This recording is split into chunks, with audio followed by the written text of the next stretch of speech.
Well, we truly live in a brave new world. Well, not really brave anyway, but it is new, I guess. And it's new in ways that threaten to make obsolete that old adage that there's nothing new under the sun. Because in our day and age, we have managed to create some new things. I think things without precedent, things without historical analog. The problem is that nearly all of those things are, well, terrible. Take, for example, the burgeoning industry of AI pornography. This is porn generated by artificial intelligence. It encompasses both deepfake porn, which is fashioned to look like some actual specific human being, and then totally artificial porn, whose images are created entirely by a machine. There's been a lot of discussion about this subject this past week due to a controversy in the world of Twitch streamers. And this is a world that remains mostly foreign to me, and perhaps to you, but I think we can both get the gist from this write-up in Vice. It says, quote, on Monday, Twitch streamer Brandon Ewing, who goes by Atrioc online, admitted to buying and watching deepfakes from an account that makes non-consensual, sexually explicit AI-generated videos of his colleagues in the streaming world. In a live stream on Monday, Ewing inadvertently showed browser windows open to a website that hosts non-consensual AI-generated images. The window showed that he was viewing images on the account of someone who specialized in making deepfakes of popular streamers. Viewers of the stream caught the leak and screenshotted the site, then shared the site, images from it, and names of the women who were deepfaked. At first reported by Dextero, Ewing said during his Monday stream in a tearful, now viral apology that he clicked an ad for deepfake porn while browsing Pornhub. That ad took him to another subscriber-only website that he said where he paid to view the images of popular female streamers. He said that he was driven by morbid curiosity and that his watching non-consensual porn is not a pattern of behavior. His wife, cosplayer Ariana Ewing, I don't know what any of these words mean, sat in the background of the stream and cried. Here's some of whatever that is. Stream to like create a pattern of behavior where I really want, especially women on Twitch, to feel safer. Like we call booba spam cringe. We don't do that there. I've never made like a weird, I don't know, seat sniffing joke. I've never done anything like that. I've never done anything like that on a stream. And we don't tolerate any sex behavior in the chat. We ban it on site. And like I've done this consistently over and over and over. And then at 2 a.m., you know, I've been watching so much. I've been reading so much fucking AI stuff. I'm reading all this stuff about AI and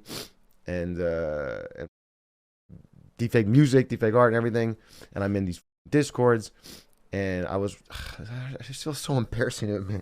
But I was on Pornhub, dude. I was on a regular ass normal website, and there was an ad. There's an ad on every video for this. So I know other people must be clicking it because it's on every video. Now, to me, the real problem, one of the real problems here, is that this guy's a professional. I mean, he's a professional broadcaster. This is what qualifies as professional broadcasters these days. He has a large audience, people who sit around and watch him and listen to him, and yet he's incapable of stringing 3 words together without an F-bomb. I mean, he has the rhetorical skill of like a college freshman who just downed 3 beer bongs, and yet he has 320,000 followers on a streaming platform. That, to me, is the issue, or it's an issue. The bigger problem, of course, is the AI porn itself. And some have made an attempt to defend this guy, claiming that, well, he isn't hurting anyone by watching deepfake porn. But of course, any rational and even just nominally decent person understands that using someone's image without their permission, using their face, their likeness to create pornography is a moral abomination. And consuming such pornography, knowing how it was created, is also morally abominable. Yet, whether deepfakes or other forms of AI porn, the trend is becoming so prevalent so fast that internet platforms are scrambling to figure out how to handle all this. This is just a couple weeks ago in the New York Post. This article says, the internet group that creates pornographic images using artificial intelligence was kicked off fundraising platforms Kickstarter and Patreon after raising nearly $60,000 following complaints from social media users. Unstable Diffusion described itself as an online community of artists dedicated to creation and sharing of AI-generated NSFW, not suitable for work content. The group uses open source text-to-image generating systems that were popularized by online groups such as Stable Diffusion and Dance Diffusion. Last year, the AI-powered technology DALL-E, which generates digital images from text descriptions, took the internet by storm. Quote, Unstable Diffusion is a group dedicated to spreading free and expressive AI usage born out of a grassroots community effort to reject the limiting rules of corporate AI companies. the group says on its website. AI porn has become a point of debate on Twitter as well this week, where an image of 4 blonde women went viral because people were arguing about whether the image was AI or not. Here's a photo. It's a blurred photo because these women are mostly naked, but here it is.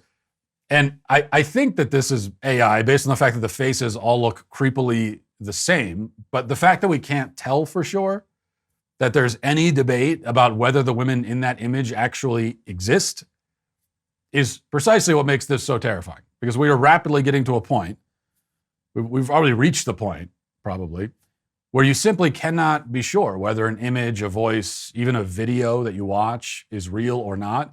Even if it features someone who you know exists, that doesn't mean that it actually is real. This new reality or unreality has far-reaching implications that I don't think we've even begun to scratch the surface of. But those implications are perhaps the most disturbing in this realm, in the realm of porn. Now, some real flesh and blood internet prostitutes, like OnlyFans model Laura Lux, have spoken out about the possibility that the entire porn and cyber prostitution industry will soon come crashing down as the people in that field can all now be replaced by artificial intelligence. Lux says that she's not worried about that, however, because as she tweeted, quote, anyone who thinks AI-generated images of hot naked women is going to ruin the OnlyFans economy for real-life women has a fundamental misunderstanding of what OnlyFans is.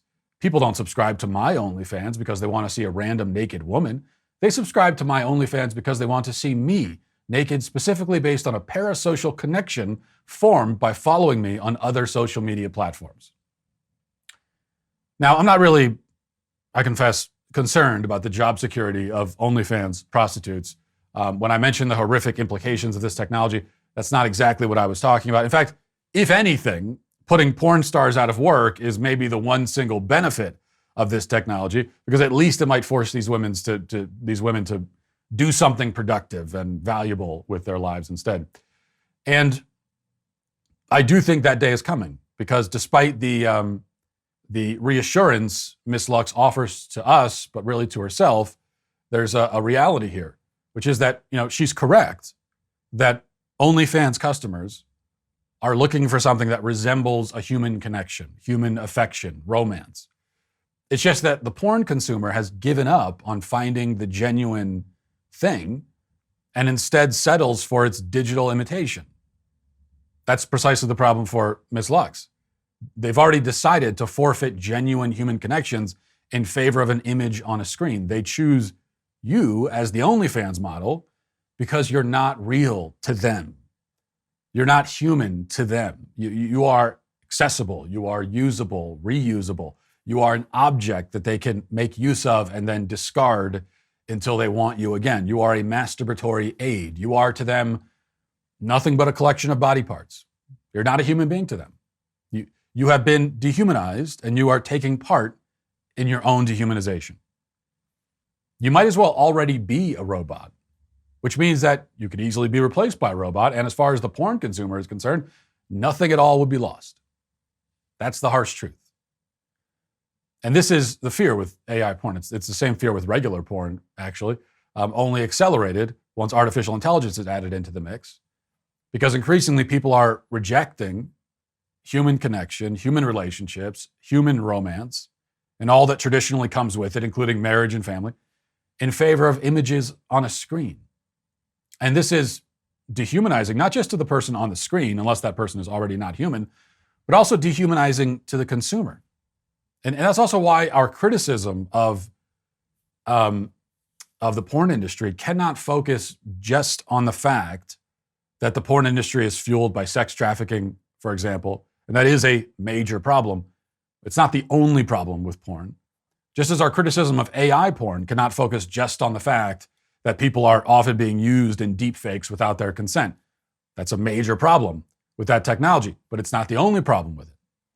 In both cases, we cannot neglect to acknowledge the harm that's also done to the consumer. As the consumer, the viewer is driven further into self-isolation, cut off from meaningful relationships, and destroying the ones that he already has, while spending his time ingesting depraved filth he is lessened by it, made into a smaller, less happy, less interesting, less productive, all around less impressive and fulfilled person. And now with AI adding fuel to the fire, the situation is only going to go from bad to worse, unless we do something.